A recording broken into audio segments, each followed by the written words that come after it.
shirkii ugu dambeeyay ee magaalada Muqdisho aan qayb galay oo aan ku matalay Puntland waxaad ku aragteen warbixinihii soo baxay in laba qodob ee dowladda Puntland aysan wax ka saxiixin ogolaan labada qodob oo aan diidnay waxa weeye mid waxa weeye habka garsoorka uu noqonayo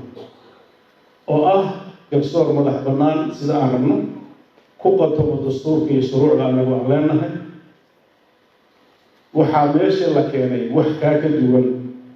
oo aanan suuragal ahayn inay Puntland aqbasho kolla intii aan garashadayda markaas ahayd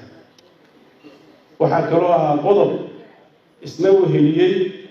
habka maamulka dowladeed ee heer federaal iyo heer state loo qaybinayo oo isagoo dhanba u muuqday mid ka soo horjeeda dastuurka Puntland iyo dastuurka federaalka hadda aan haysano iyo doonista iyo caqliga federaaleynta ee dalkani uu diyaarku u ahaa waxaa meesha ka soo baxday qorsho u eg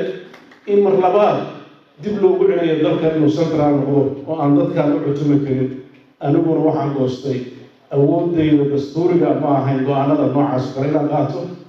inaan dib ula soo noqdo bulshada